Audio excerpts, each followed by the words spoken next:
बिस्मिल्लाहिर्रहमानिर्रहीम।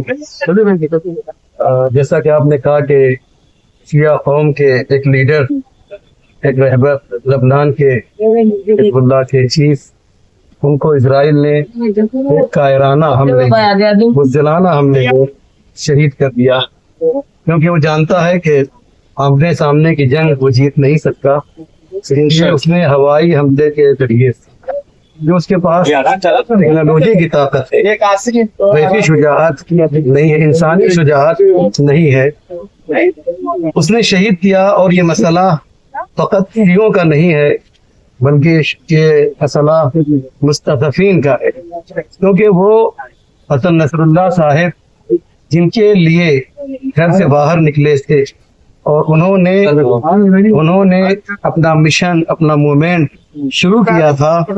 अगर देखा जाए तो फिलिस्तीन के सुन्नी भाइयों के लिए किया था, लिहाजा एक शिया रहबर, एक शिया लीडर वो सुन्नी मजलूमों के लिए खड़ा हुआ था। तो हम ये कह सकते हैं कि ये शियों का रहबर नहीं था, बल्कि कमजोरों का रहबर था, जो मजलूम थे, जो जालिमों के जुल्म का शिकार हो रहे थे। उन्होंने उनके लिए आवाज बुलंद की। उन्होंने देखा कि एक दो मुल्क को छोड़कर जितने मुसलमान मुल्क हैं वो अमेरिका और इसराइल की गोदी में खेल रहे हैं, तो उन्होंने अपनी जिम्मेदारी समझी, शरई जिम्मेदारी, इखलाकी जिम्मेदारी और इंसानी जिम्मेदारी।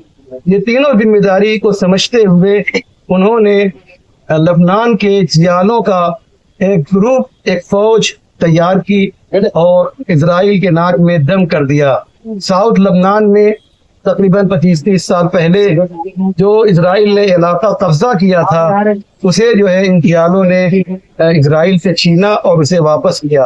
आपको मालूम है कि चंद साल पहले 32 या 33 दिन की जंग इजराइल से हुई और इजराइल को शिकस्त का सामना करना पड़ा। ठीक है, आपने फजाई हमले के जरिए से हसन नसरुल्लाह साहिब को शहीद कर दिया है, लेकिन हम आज आपके जरिए से ये बताना चाहते हैं कि शहीद का खून जो है वो रंग लाता है। इमाम हुसैन की शहादत से इमाम हुसैन का कोई नुकसान नहीं हुआ, बल्कि इस्लाम का फायदा हुआ है। तो हसन नसरुल्लाह की शहादत से जो है वो हिज़्बुल्लाह का कोई नुकसान नहीं है, बल्कि उसको और ज्यादा ताकत मिलेगी, उसके जज्बे में और ज्यादा इजाफा होगा और इससे ज्यादा ताकतवर बन के हिज़्बुल्लाह उभरेगी और एक हिज़्बुल्लाह का चीफ जो है उसे इंशाअल्लाह मिलेगा, जो हसन नसरुल्लाह जैसा होगा या उनसे बेहतर होगा। दूसरे जो मुसलमान ममालिक हैं वो अभी भी खामोशी से तमाशा देख रहे हैं और इस जंग को ना रोकने की कोशिश कर रहे हैं, ना उनके सपोर्ट में उतर रहे हैं।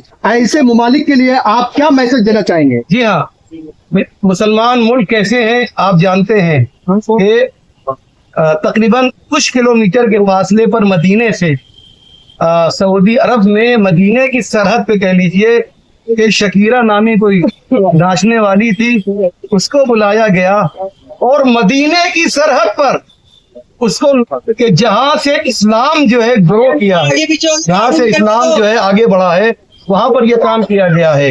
तो जो ऐसी हरकत करेंगे आप उनसे क्या उम्मीद रखते हैं कि वो हमारे लिए कुछ करेंगे, मुसलमानों के लिए कुछ करेंगे? उनको पहले अपनी जान प्यारी है, मुसलमानों की नहीं। उनको मालूम है कि अगर वो वाकईन इस्लामी तरीके से काम करेंगे तो उनकी गद्दी जो है वो महफूज नहीं रहेगी। अपनी हुकूमत को बचाने के लिए वो अमेरिका और इसराइल का की मदद लेकर मुसलमानों पर जुल्म कर रहे हैं।